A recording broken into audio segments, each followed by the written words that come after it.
वह जमीन भी मेरे कब्जा में है।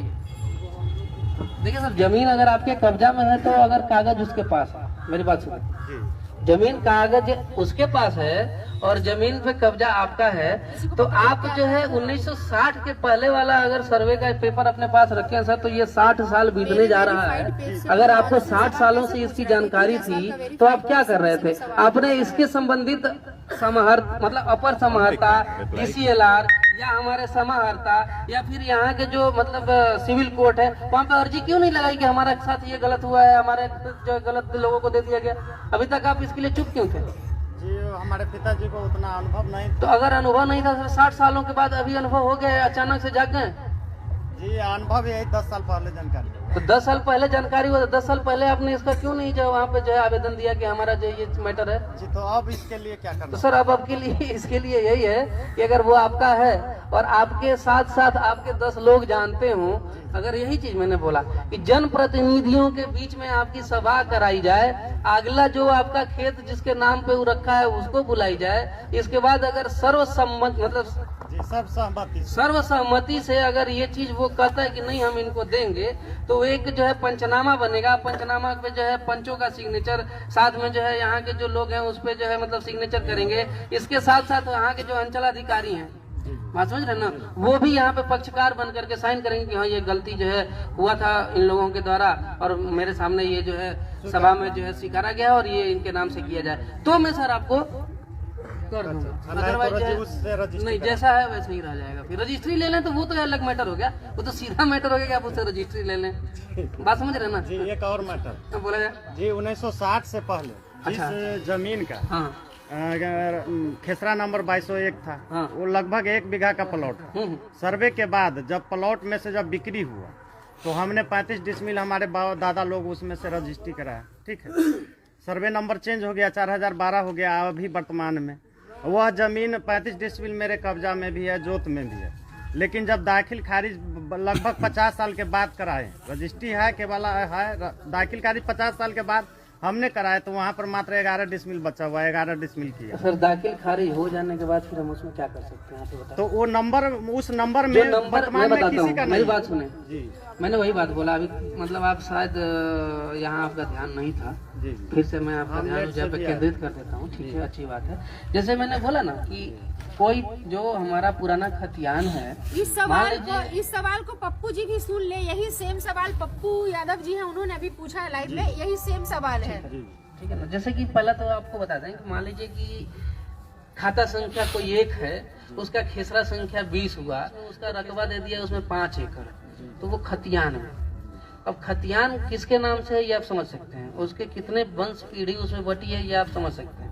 मैंने जो ये चीजें बताई, अब उस पीढ़ी के बटने के बाद जो अंचल के पास रजिस्टर 2 है, आप उसके हिसाब से जमाबंदी रसीद अपना कटवाते होंगे और अपना अपना हक उसमें से लिए होंगे। उसमें जो है हमको लगता है 3 या 4 पीढ़ियां या 3 या 4 लोग उसमें जो है बंटवारा ऑलरेडी, परिवार 3-4 घर परिवार ऑलरेडी उसमें कर चुका है और उसमें फिर जो है 4-4 सब में पैदा हो गए होंगे करवाने के लिए।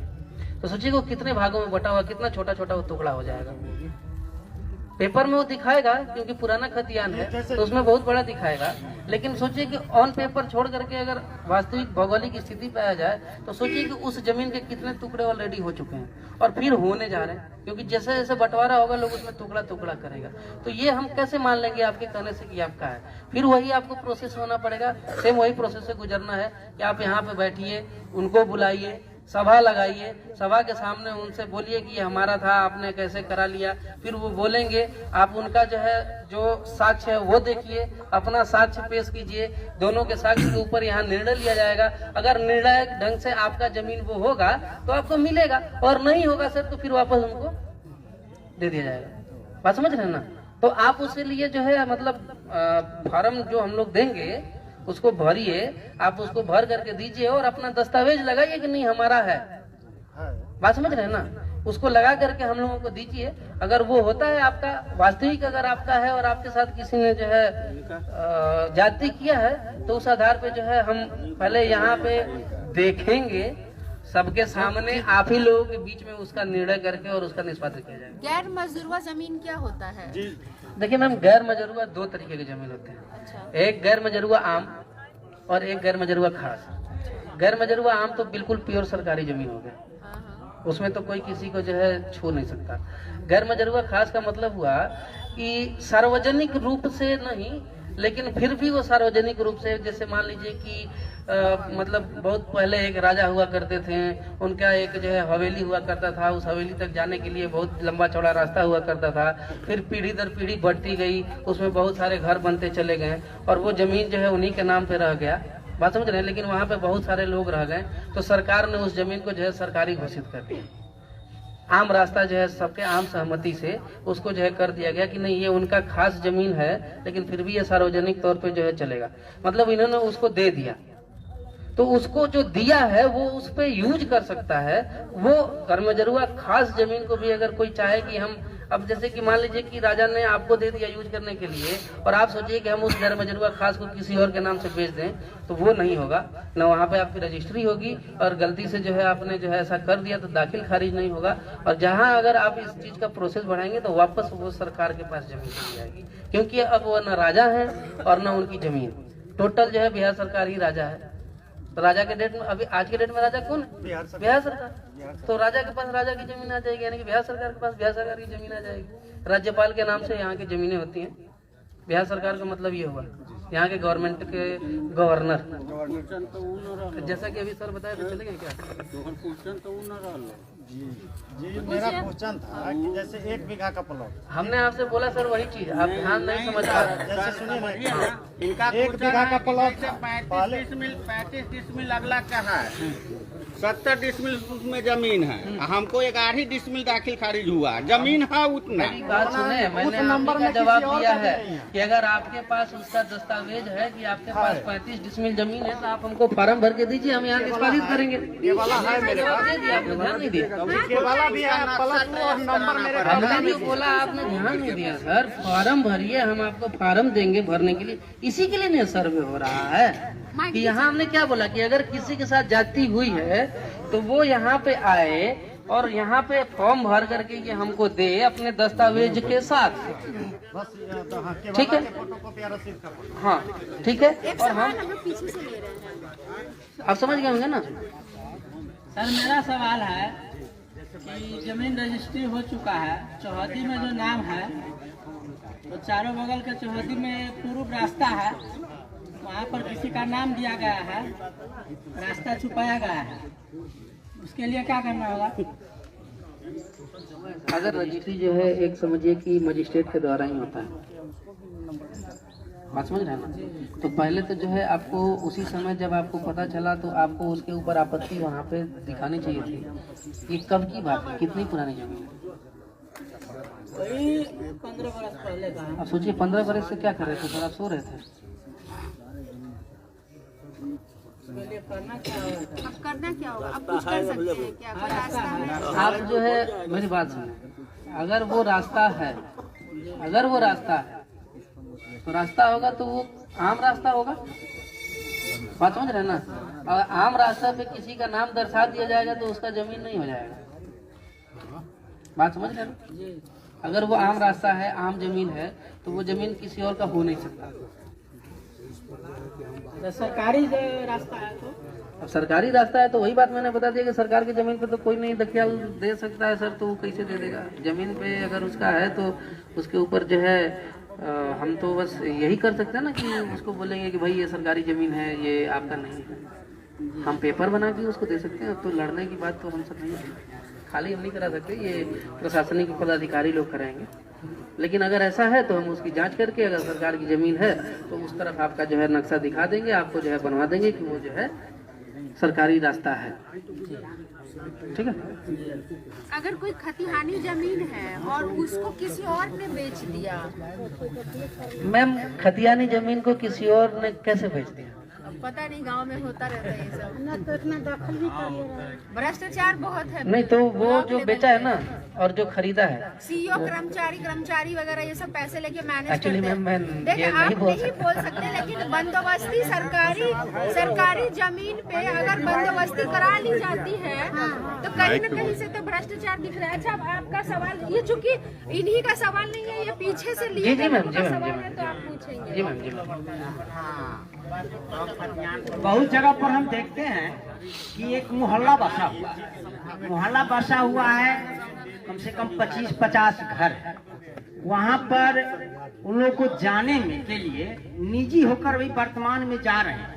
वो मोहल्ला वाला चाहते हैं कि ये निजी होकर हम जा रहे हैं, वो निजी वाले हमको नहीं जाने देते हैं, कहते हैं कि नहीं ये मेरा निजी है, लेकिन उसके आगे उसका 25-50 घर बसा हुआ है।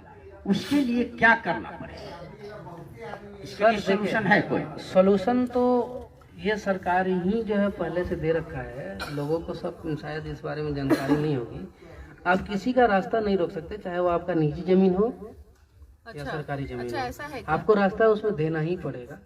ये अलग मैटर है कि आप उसके बीच सुलहनामा करा करके कुछ उसको पैसा दे करके रजिस्ट्री करवा लें उस जमीन को 2500 घर मिल करके, और नहीं तो वो जो है सरकार के द्वारा जो है उसको रास्ता दिया जाएगा, दिया ही जाना है। बिना रास्ता कोई घर कैसे रह सकता है?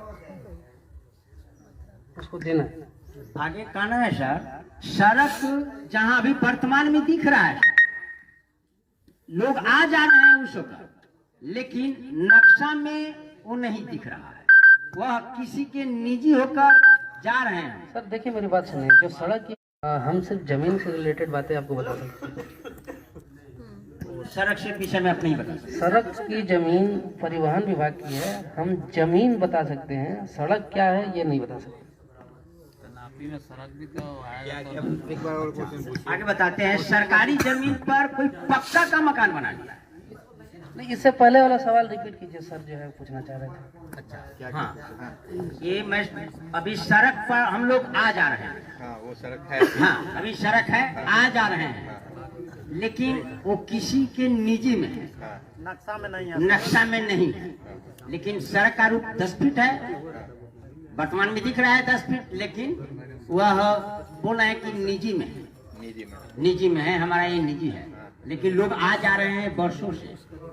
तो उसके लिए जब सर्वे होगा तो उसमें वो लोग क्या करेंगे? उस सर्वे में होगा तो वो हमारे जैसे पहले बता चुके हैं कि इसमें हवाई सर्वेक्षण ने एक नक्शा तैयार कर दिया है। अच्छा, तो उस नक्शा में ये दिखने लगा होगा कि वो सड़क आ गया, तो वो सड़क आ गया तो उसको बिहार सरकार के नाम पे उसका खाता खोला जाना है। अब इसमें ये नया खाता खोला जाना है, तो इसे आपसी सहमति से हो सकती है या बिहार सरकार के जबरदस्ती भी करके वो रोड का जमीन वो ले सकती है। इसमें तो बना ही रहा।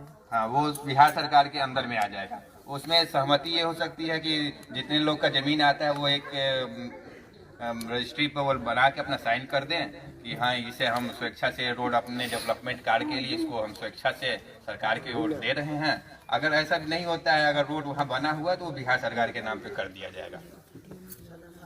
किसी का सरकारी जमीन बना लिया है, उसके लिए क्या करना? वो सरकारी जमीन है और उसकी बंदोबस्ती भी करवा ली है। सरकारी जमीन की बंदोबस्ती तो सरकार की जमीन है तो सरकार की ही रहेगी। वो बंदोबस्ती भी करवा लिए हैं तो वो सरकार की है, उसका हमारे पास रिकॉर्ड है सारा, हमारा पास बंदोबस्ती का सारा रिकॉर्ड है। तो उसमें वो दखल करके उनका अभी के सर्वे में अगर ये इस चीज को नहीं बोला गया, हाँ। क्योंकि लोग होते दबंग होते, गांव वाले चुप हो जाते हैं, और अभी के सर्वे में फिर उसके ही नाम से दिखा दिया, तब तो गया सरकारी जमीन। हाँ, तब चला जाएगा। हम लोग इसीलिए बैठे हुए हैं, मेरा काम यही है सरकारी जमीन का खाता खोलना। तो कोई नोट कर रहे हैं इस चीज को? मान लीजिए हम लोगों ने दिया कुछ, या हमें पेपर कहाँ देने होंगे उस चीज को तुड़वाने के लिए? हमारे शिविर कार्यालय में, हमारा शिविर कार्यालय जो है सोनवर्षा प्रखंड परिसर में, जो बाल विकास परियोजना का ऑफिस है ना, जस्ट उसके बगल वाला। सरपंच साहब, सरपंच लिखिए, हम लोग उसका खाता खींच रहा और बताएंगे कि इसको बंदोबस्त करवाया गया। हाँ। और उसकी बंदोबस्ती टूटनी चाहिए जी। और वो सरकार की जमीन है, सरकार के नाम से कंटिन्यू होना चाहिए, चाहे उस पर 3 मंजिला बना लो या 4 मंजिला बना लो, एकदम लिखिए और शिविर में पहुंचाइए। शिविर कब तक चलेगा? जब तक सर्वे काम नहीं। आप लोग भी सब सुन लीजिए, अगर आपको भी ऐसी जमीन का पता चलता है जो आपके पंचायत, आपके गांव में है, वो सरकारी जमीन रही है और सरकारी जमीन को किसी ने बंदोबस्ती करा ली है, तो वह बंदोबस्ती अभी टूट सकती है कि सर्वे में, इस सर्वे में जो आएगा फिर वही कंटिन्यू हो जाएगा, उसी की जमीन मानी जाएगी। तो जो लोग भी अगर अपने आसपास ऐसी चीजें देख रहे हैं, वो चाहते हैं कंप्लेन करना, तो उनके ब्लॉक में ये सर्वे अभी बिहार में चल रहा है और जब तक ये सर्वे पूरा नहीं हो जाएगा तब तक चलेगा। तो ऐसे सर्वे को अगर देख लें, क्योंकि इस बार जो रह गया वही रह जाएगा। इस बात पर भी खास ध्यान रखने की जरूरत है कि कर्मचारी और ब्लॉक के अधिकारी यहाँ भ्रष्टाचार न करें। पंचायत के द्वारा रिटर्न में लिख करके ये चीज दिया जाए। तो सभी जो व्यूअर्स देख रहे हैं और हमारे पंचायत के लोग, अगर आपकी जानकारी में है कि सरकारी जमीन थी और उसको लोग कब्जा करके 2 मंजिला 3 मंजिला मकान बना लिया, उससे कोई फर्क नहीं पड़ेगा कंप्लेन जाने से। और एक आम आदमी भी जाके उस पर कंप्लेन डाल सकता है, कोई जरूरी नहीं है कि पंचायत की तरफ से जाए। आप लोगों को जानकारी है, जाइए, आपका नाम गुप्त रखा जाएगा, आप कंप्लेन कर दीजिए। जी, मान लीजिए कि प्लॉट है 10 कट्ठा का और किसी और के नाम पे है, वो जमीन मालिक को भी पता नहीं है, उस जमीन पे आता नहीं है, कोई आदमी अपना अवैध रूप से कब्जा करके घर बना लिया, तो उसको भी तो तुड़वाया जाता है। देखिए सर, वो तो सरकारी जमीन का मतलब सर बिहार सरकार के नाम से हो, अगर बिहार मेरी सरकार बात के नाम सुने, से जमीन नहीं मेरी है, बात सुने, मेरी बात तो उसका क्या निदान? आपकी जानकारी के लिए आपको बता दें कि शायद ये आपको पता नहीं होगा, इसलिए आपने ये बोला। सरकारी जमीन का मतलब सिर्फ बिहार सरकार ही नहीं होता। वो मैम वो क्वेश्चन था। सरकारी जमीन का मतलब सर सिर्फ बिहार सरकार ही नहीं होता। भूदान यज्ञ कमेटी एक अलग जो है कमेटी है, जिसको बिहार सरकार में होते हुए बिहार सरकार से अलग माना जाता है, और उसके पास बहुत सारी जमीनें है, बिहार सरकार से ज्यादा जमीनें हैं, ये आपको बता दें, जिसकी जमीनों का इस्तेमाल बिहार सरकार कभी कभी किसी न किसी अपने सरकारी कार्यस्थल या सरकारी जो है मतलब वर्क के लिए उसका उपयोग करता है। ठीक है ना, बहुत सारे ऐसे जमीनें सिर्फ बिहार सरकार बोल देने से बिहार सरकार नहीं है, जैसे कि उसमें बहुत सारा विभाग है। भारत सरकार का भी जो जमीन यहाँ पे है, वैसे तो छोटा हिस्सा है इसलिए मैं बता रहा हूँ। और दूसरा जो है मतलब कुछ ऐसे जमीनें हैं जिसका कोई नामो निशान नहीं है। अगर लोग सोच रहा होगा कि इसका नामो निशान नहीं है और इस पे हम दखल किए हुए हैं तो ये मेरा हो गया, तो ये उनकी गलतफहमी है। कहीं ना कहीं किसी न किसी सरकारी रिकॉर्ड में उस जमीन का नाम दर्शित है। जी, मेरा कहना है कम से कम वो जो प्लॉट मैंने है, वो बताया ना कि सरकार सर को जाना चाहिए। जब पार्ट बाय पार्ट एक एक आपके टोटल जमीन का सर्वे होगा सर, तो वो भी इसमें आ जाएगा। जैसा कि मैंने पहले ही बताया कि आपके पास जो जमीन है, आप सारे जमीन का डिटेल देंगे। मेरी बात आप सुने होंगे शायद, तब तो आप थे ना। अच्छा, खतियान में 8 डिसमिल है और नक्शे में 18 डिसमिल है, तो क्या करना होगा? मैम अगर ऐसा जमीन होगा, सौरभ जी पूछ रहे हैं, अगर ऐसा जमीन उनका है तो उनको बताया जाए कि अगर उनका खुद का जमीन है और उनके पास उसका पेपर खतियान में नहीं है, तो उसके नाम से उन्होंने रसीद अब तक क्यों नहीं कटवाया? मलगुजारी तो उनको देना चाहिए था ना टोटल जमीन का। अगर उन्होंने नहीं दिया तो ये उनका जमीन नहीं है, तभी तो। दूसरी बात ये है कि अगर उनका क्या है कि उसमें जब यहाँ अपना जो फॉर्म प्रपत्र 2 हम लोग भरवाएंगे तो उसके तहत वो भर करके दें, और जैसा प्रोसीजर होगा उस हिसाब से उनको जो है फॉलो करना होगा। फिर देखा जाएगा आसपास के जो लोग हैं, जो चौहद्दी है और जो है बहुत सारी चीजें हैं, सब सत्यापित करने के बाद अगर उनका पाया जाएगा तो उनको मिलेगा, नहीं होगा तो जाहिर सी बात है कि फिर ठीक है।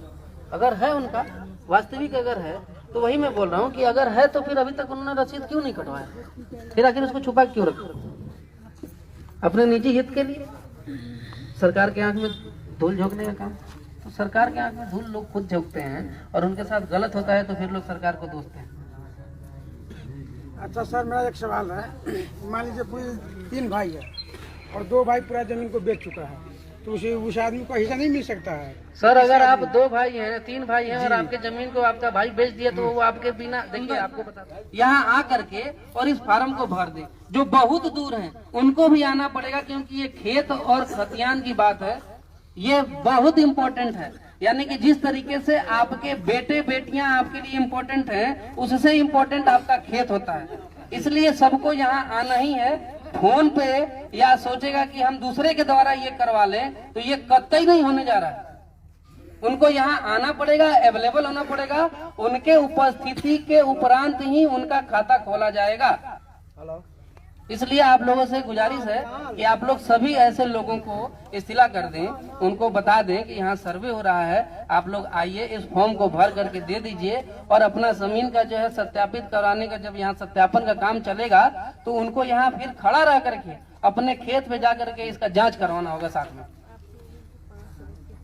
भर के जो देगा ना, जिन्होंने जितना रकबा या एकड़ जो भर के दे हैं उसका सत्यापन भी वो खुद करवाएंगे, और नहीं करवाएंगे तो जाहिर सी बात है कि जितना खेत उनका निकलेगा सर उतना ही उनको मिलेगा।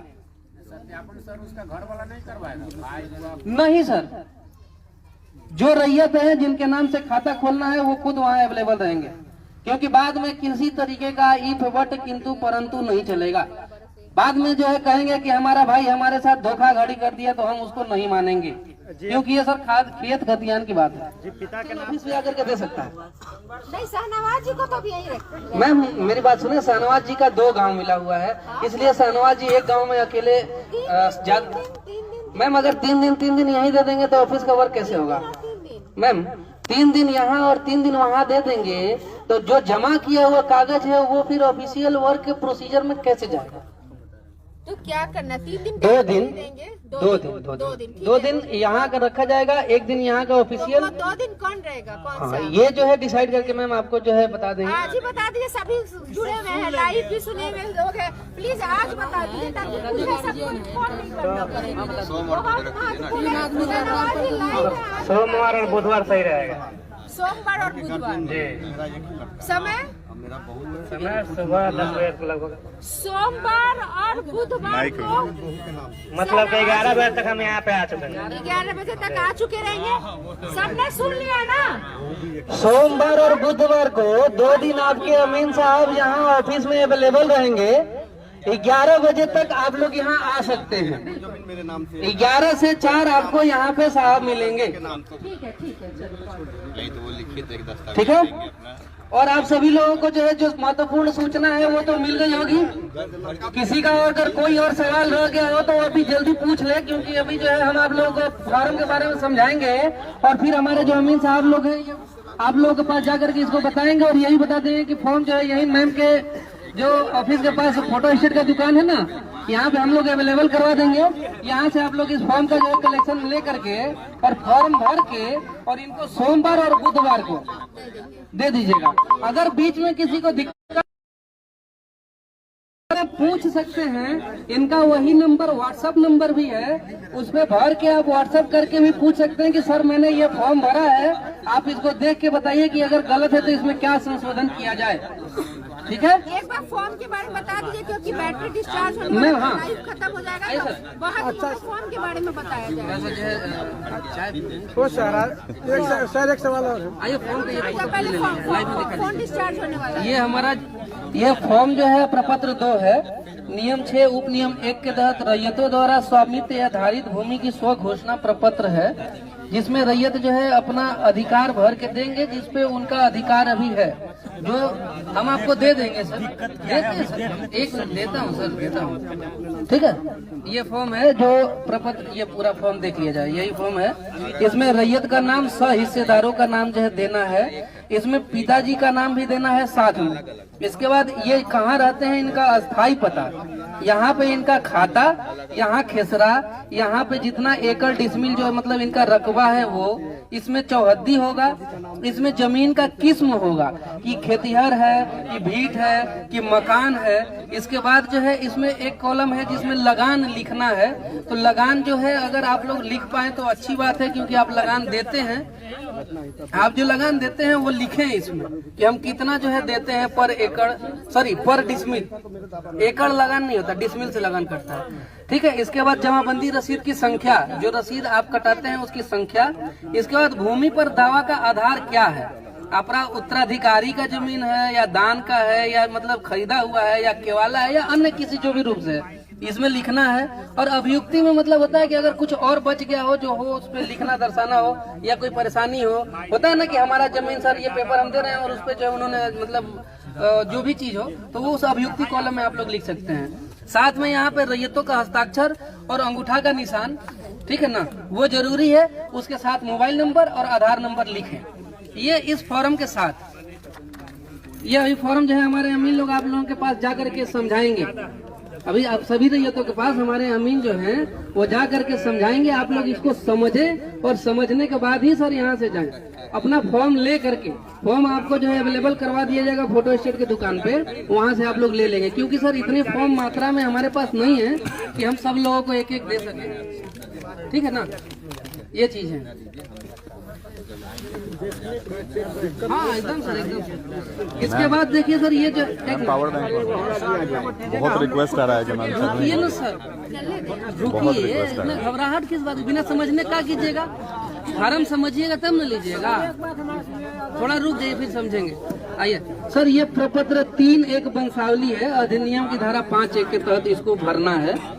ये वंशावली फॉर्म है, ठीक है, ये वंशावली फॉर्म है। इसमें जो है सीमित प्रभारी या मतलब इनका नाम रहेगा, अंचल जिला और जो स्वयं वंशावली का अर्पित कर रहे हैं उनके संबंध में रहेगा। इसमें जो है भरना है कि जो है देखिए, उपरोक्त विषय के संबंध में सूचित करते हैं या करते हुए कहना है कि मैं या हम लोग जो रैयत अभी जिंदा हैं, जिनका वंशावली बनवाना है, कि वो अपना नाम, इधर अपने पिता का नाम, फिर जो है अगर उनका बेटा है तो इस बेटे का नाम, फिर उनके पिता का नाम, दूसरा बेटा है उनके बेटे का नाम, फिर उनके पिता का नाम। यहाँ अगर पुत्रियां हैं और पत्नी हैं तो उस पुत्री का नाम और मतलब पत्नी का नाम, फिर निवासी, ग्राम, पुलिस थाना, अंचल, जिला, जाति। इसके बाद जो ये इसके नीचे लिखा हुआ है कि भूमि जिसको विवरण आवेदन के साथ संलग्न प्रपत्र 2 में अंकित है, यानी कि जो खतियान जिसके नाम से है उसमें देना है कि स्वर्गीय ये, इनके पिता स्वर्गीय ये, ग्राम ये, जो राजस्व ग्राम ये, अंचल ये, खाता संख्या, खेसरा संख्या, रकबा, लगान का उत्तराधिकारी बंटवारा के पर मतलब अर्जित करना चाह रहे हैं। बस समझ गए ना? इसी के आधार पे यही वंशावली आपको आपका उत्तराधिकार देगा। इसके साथ वंशावली का एक और फॉर्म है, लगाना है सर। ये 3 फॉर्म वंशावली में आपका रहेगा। देखिए इसमें लिखा हुआ है, देख लीजिए सर, ये दिखा दीजिए एक बार। यहाँ पे जो चीजें हैं इसमें देख लें लोग कि इस वंशावली के साथ साथ अनुलग्नक याचिकाकर्ता या याचिकाकर्ताओं का वंश वृक्ष ये जो दे रहा है, यहाँ इस लाइन पे पढ़ा जाए, ये जो चीज है, ये फॉर्म जो है यहाँ पे मैम के ऑफिस के बगल में जो फोटो स्टेट का दुकान है वहाँ पे अवेलेबल करवा दिया जाएगा, सभी रैयत वहाँ से ले लेंगे। इसके साथ ये फॉर्म है जिसके आधार पे आप लोगों को उत्तराधिकार दिया जाएगा। ये वंशावली जो नीचे वाला फॉर्म दिखा है उसके साथ वंश वृक्ष बना करके, और फिर उस वंश वृक्ष पे जो बना रहेगा उस पे 2 का सिग्नेचर विथ मोहर, यानी कि साइन मोहर के साथ जरूरी है, करा के देगा। हमने आपको बोला ना कि हमारे अमीन आपके पास जाकर के समझाएंगे, परेशान न होइए, थोड़ा वेट कीजिए सर, क्योंकि ये हम आप ही के लिए आए हैं। बात समझ गए ना? आप जहाँ हैं वहाँ रहिए, हमारे अमीन लोग आप लोगों को जाकर के आप लोगों के बीच में समझाएंगे। हमने बोला ना, यहाँ पे बोल दीजिए कि 2 सिग्नेचर सरपंच और मुखिया का ही रहेगा। ठीक है, यहाँ 2 सिग्नेचर जो है सरपंच साहब के लेटर पैड पे वंशावली का वंश वृक्ष बनवाएंगे लोग। जो सिग्नेचर और मुहर उस पे रहेगा सरपंच साहब का, क्योंकि सरपंच साहब के लेटर हेड पे रहेगा। उसके बाद सरपंच साहब का जो लेटर हेड है उस पे जो हमारी मुखिया जी हैं उनका सिग्नेचर और मुहर करवा करके दे दिया जाए। ठीक है, ये हो गया सर। और ये इसमें देख लीजिए, ये यहाँ पे जो वंशावली के आधार पे जो हम उत्तराधिकार बांटेंगे, जो हम बता रहे थे कि कैसे हम उत्तराधिकारी, जो हम अभी बता रहे थे ना कि इस खतियान में जो वंशावली बना करके आप देंगे, ऑलरेडी उसमें उसके हिस्से जो है डिवाइड कर दिए जाएंगे, जो आप ही के द्वारा किया जाएगा, क्योंकि ये फॉर्म आपको भर के देना है। तो इसमें रैयत का नाम होगा, फिर पिता का नाम होगा, अस्थायी पता, खाता, खेसरा, रकबा, चौहद्दी और जमाबंदी रसीद की संख्या, जो आप जितने लोग हैं, जितने पुत्र पुत्री पिता हैं, इसमें इस वंशावली में भर के देना है। इसके साथ जो है इसमें अपना भी सिग्नेचर, अंगूठा का निशान, और इसके साथ जो अनुलग्न आपको कागज देने हैं, सभी लोग ध्यान से सुने। फार्म भरना तो लोग सीख लेगा, समझा दिया जाएगा। फार्म भरना तो अभी हमारे अमीन आप लोगों के बीच में जाकर के आप लोगों को समझाएंगे, लेकिन सबसे महत्वपूर्ण चीज है कि उसके साथ जो कागज लगेगा वो फिर से मैं बता दे रहा हूँ, जो इस पे लिखा हुआ है। देख लीजिए सर, दिखा दीजिए, लोग ऑनलाइन है जो भी देखेंगे। देखिए, अनुलग्नक में चाहिए मृत जमाबंदी रैयत का मृत्यु की तिथि और वर्ष। ठीक है, मृत जमाबंदी रैयत जिसके नाम से जो जमाबंदी रसीद कटता था, जो कटवाता था, उसी के रसीद को हम कंटिन्यू कर रहे हैं, तो उसका मृत्यु का तिथि और वर्ष। इसके बाद जमाबंदी रसीद की संख्या, विवरणी, यानी जो मालगुजारी रसीद हम लोग कटवाते हैं उसका जो है विवरण, तो उसके साथ आप लगा सकते हैं रसीद का फोटो कॉपी। बात समझ रहे हैं ना? दादा परदादा के नाम पर मेरी बात सुने, इसमें बहुत सारी चीजें हैं जो मैं आपको बता रहा हूँ, सुने। ये सर हम आपको जो बोले हैं, आप क्या मतलब इस तरीके से बोले हैं कि वो तो खेत आपका रह गया तो उनका याद रखने का चीज भी आपका था, क्योंकि जो है आपने अपने लालच में जो है याद नहीं रखा ना, बुरा नहीं मानिएगा, सॉरी फॉर इस वर्ड के लिए, लेकिन सर आप लोगों को आपके पूर्वजों के कम से कम बारे में याद नहीं है, तो ये सर बहुत ही मतलब अपूर्णीय दुख है, रखना चाहिए था। ठीक है, आगे बढ़ते हैं। खतियान का जो नकल जो हमने बोला, अगर ये आपके पास अवेलेबल हो तो बहुत ही अच्छा है और जरूरी चीज है, अगर अवेलेबल हो तो उसमें इसमें लगाएं। और इसके साथ जो है आवेदनकर्ताओं का अगर कोई समक्ष न्यायालय में केस चल रहा होगा और केस उसने जीत लिया है, जो कि मैं पहले भी बता चुका हूं, तो जीते हुए डिग्री का जो पेपर कोर्ट के द्वारा आपको दिया गया है उसका ओरिजिनल कागज इसके साथ भर के लगा के देना है। इसके बाद जो है अगर जो आवेदन कर रहे हैं उनका जो मतलब हित अर्जन करने के लिए किस आधार पे वो कर रहे हैं, उसका जो संबंधित कागज है, दस्तावेज है, जैसे रजिस्ट्री डीड हुआ या फिर आपका जो केवाला का डीड हुआ, ये पेपर इसके साथ जो है लगाएंगे। साथ में जो है आवेदनकर्ता का जो है आधार कार्ड, वोटर आईडी कार्ड, उस पे मतलब अगर सेल्फ अटेस्टेड कर दें तो अति उत्तम रहेगा। ये चीजें जो है अभी आप लोगों को बता दी गई। बाकी जो है हमारे अमीन साहब लोग आप लोगों के बीच में जाकर के इस चीज को आप लोगों को समझा देंगे। सही से आप लोग उसको समझ लीजिए, तब उसको भरना शुरू कीजिए। ठीक है।